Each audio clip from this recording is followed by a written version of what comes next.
Christopher Marlowe के मशहूर ड्रामे माल्टा का यहूदी की दुनिया में खुशामदीद। ये एक ऐसी दुनिया है जहां दौलत ही सब कुछ है। मजहब को एक हथियार के तौर पर इस्तेमाल किया जाता है और इंतकाम ही जिंदगी का सबसे बड़ा मकसद बन जाता है। तो चलें इस तारीख और तल कहानी की गहराई में उतरते हैं। मेरे लिए मजहब एक बचकाना खिलौना है। सोचें ज़रा, ड्रामे का आगाज़ ही इस जुमले से होता है। ये लाइन ड्रामे के किरदार मैकवियल की है और यही वो लाइन है जो पूरी कहानी का स्टेज सेट करती है। ये हमें बताती है कि हम एक ऐसी दुनिया में दाखिल हो रहे हैं जहां अखलाकियात की कोई जगह नहीं और ताकत ही असल खेल है। तो सवाल ये है कि आखिर ये मैक्यूवेल है कौन? देखिए, ये किरदार एक ऐसे फ़लसफ़े की नुमाइंदगी करता है जहां ताकत ही सब कुछ है। बस यही एक सोच है जो इस पूरे ड्रामे को चलाती है। इसके नज़दीक गुनाह कुछ नहीं, बस जहालत है। और मज़हब तो बस शरारत करने का एक आला है। और ये उसूल ये हमें इस ड्रामे में बार बार नज़र आएगा। और इस दुनिया का सबसे बड़ा खिलाड़ी कौन है? हमारा मरकजी किरदार बाराबास। वो माल्टा का एक बेइंतहा अमीर यहूदी है। उसने मैक्यूवेल के फ़लसफ़े को पूरी तरह अपना लिया है और इसी के दम पर बेपनाह दौलत जमा की है। इसकी ज़िंदगी में बस दो ही चीज़ें मायने रखती हैं, एक उसका सोना और दूसरी उसकी बेटी एबिगेल।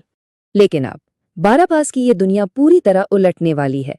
एक फैसला, एक मुतालबा और फिर इंतकाम की वो आग भड़कती है जो पूरे माल्टा को जलाकर राख कर देगी। अच्छा, तो मामला कुछ यूं है कि माल्टा ने पिछले 10 साल से तुर्क सल्तनत को खराज अदा नहीं किया है और अब बिल की वसूली का वक्त आ गया है। तुर्क अपना हिस्सा लेने पहुंच चुके हैं। अब रियासत का ये कर्ज कौन अदा करेगा? यहाँ माल्टा का गवर्नर फर्नीज एक बहुत ही मुनाफिकाना चाल चलता है। वो सीधा सीधा यहूदी आबादी को निशाना बनाता है। उनके सामने एक बहुत ही गैर मुनसिफाना अल्टीमेटम रखा जाता है, या तो अपनी आधी दौलत दे दो या फिर अपनी सारी दौलत से हाथ धो बैठो और ईसाईयत कबूल कर लो। और बाराबास वो साफ इनकार कर देता है। नतीजा, उसकी पूरी जायदाद जब्त कर ली जाती है। उसका घर एक कॉन्वेंट यानी रहबाओं की खानका बना दिया जाता है। मतलब सब कुछ खत्म। और बस यहीं से उसके अंदर इंतकाम की आग भड़क उठती है। अब जब सब कुछ छिन गया तो गुस्से से भरा बाराबास अपनी पहली चाल चलता है। वो अपनी चालाकी और जिसे ड्रामे में पॉलिसी कहा गया है, इसका इस्तेमाल करता है। और ये पॉलिसी क्या है? ये है धोखाधड़ी और मक्कारी का फन। तो सोना वापस कैसे हासिल किया जाए? यहाँ बाराबास मजहब को एक आले के तौर पर इस्तेमाल करता है, बिल्कुल मकियावेली के फ़लसफ़े की तरह। वो अपनी बेटी एबिगेल को कायल करता है कि वो राहिबा बनने का ड्रामा करे। इस तरह उसे अपने पुराने घर में, जो अब एक कॉन्वेंट है, जाने का मौका मिलेगा और वहाँ फर्श के नीचे छुपाया हुआ सोना और जेवरात वो निकाल लाएगी। और जब एबिगेल वो सोना और जेवरात वापस लाती है तो बाराबास कहता है, ओ मेरी बेटी, मेरा सोना, मेरी किस्मत, मेरी खुशी। ये अल्फाज उसकी सोच की पूरी अक्कासी करते हैं। उसके लिए उसकी बेटी और उसकी दौलत एक बराबर हैं। सोना तो वापस आ गया, लेकिन इंतकाम अभी बाकी है। अगला निशाना है गवर्नर फर्नीज। बाराबास एक बहुत ही खतरनाक साजिश तैयार करता है। वो अपनी बेटी का वादा दो लोगों से करता है, एक इसका आशिक मिथियास और दूसरा गवर्नर का बेटा लुडोविक। फिर वो एक जाली खत के जरिए दोनों को एक दूसरे के खिलाफ भड़काता है और नतीजा ये निकलता है कि दोनों लड़ाई में एक दूसरे को मार डालते हैं। लेकिन इंतकाम का ये पहला कदम तशद्दुद का एक ऐसा तूफान खड़ा कर देता है जो काबू से बाहर हो जाता है। अब ये सिलसिला रुकेगा नहीं। जब एबिगेल को पता चलता है कि उसके बाप ने उसके आशिक को मरवाया है तो वो पूरी तरह टूट जाती है। अपने बाप की इस गद्दारी से दिल बर्दाश्ता होकर वो इस बार सच में राहबा बनने के लिए कॉन्वेंट चली जाती है और इस तरह वो अपने बाप से एक तरह की गद्दारी करती है। और बाराबास का रद्दअमल क्या होता है? अब वो हर इस शख्स को रास्ते से हटाना शुरू कर देता है जो उसके राज जानता है। हलाकतों की तादाद बढ़ती चली जाती है। वो जहरीले चावलों से अपनी ही बेटी एबिगेल और बाकी राहबाओं को मार देता है।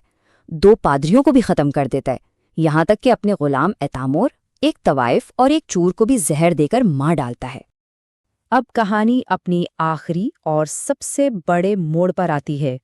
यहाँ बाराबास इक्तदार हासिल करने के लिए अपनी सबसे बड़ी और आखिरी बाजी खेलता है। जरा बाराबास की किस्मत का चक्कर तो देखें। वो अपनी मौत का ड्रामा करता है। اسے شہر کی دیواروں سے پھینک دیا جاتا ہے، لیکن وہ ایک دوا کی وجہ سے بچ جاتا ہے۔ پھر وہ ترکوں سے جا ملتا ہے اور انہیں مالٹا فتح کرنے میں مدد دیتا ہے، اور انعام میں کیا ملتا ہے؟ فاتح ترک اسے مالٹا کا نیا گورنر بنا دیتے ہیں۔ لیکن کہانی یہاں ختم نہیں ہوتی۔ اب وہ سابق گورنر فرنیز کے ساتھ مل کر ترکوں کو ہی دھوکہ دینے کی سازش کرتا ہے۔ اس کا آخری منصوبہ کیا ہے؟ وہ ترک رہنما کلمت کو ایک دعوت پر بلاتا ہے۔ اس دعوت کے نیچے ایک خفیہ جال بچھایا گیا ہے، ایک ٹریپ ڈور جو سیدھا ایک ابلتی ہوئی کڑاہی میں کھلتا ہے۔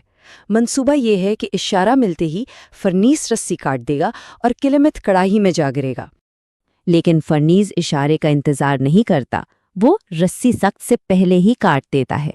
اور باراباس وہ اپنے ہی بنائے ہوئے جال میں گر جاتا ہے اور ابلتی ہوئی کڑھائی میں اس کی موت ہو جاتی ہے۔ سازشوں کا بادشاہ اپنی ہی سازش کا شکار ہو گیا۔ تو اب جب باراباس مر چکا ہے، کہانی کا اختتام کیسے ہوتا ہے؟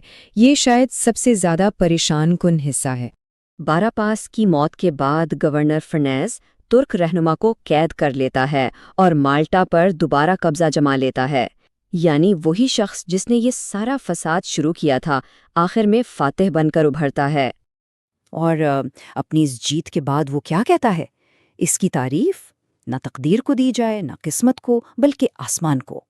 یعنی وہ اپنی اس دھوکہ دہی سے حاصل کی گئی فتح کو خدا کی مرضی قرار دیتا ہے۔ تو آخر میں سوال یہ بچتا ہے، فرنیز نے بھی تو وہی میکیاویلین حربے استعمال کیے جن کی وہ مذمت کرتا تھا، تو کیا یہ انصاف ہے، یا یہ اس ڈرامے کی سب سے بڑی منافقت ہے جو ہمیں بتاتی ہے کہ تاریخ ہمیشہ جیتنے والے لکھتے ہیں؟ یہ سوال مارلو ہم سب کے لیے چھوڑ جاتا ہے۔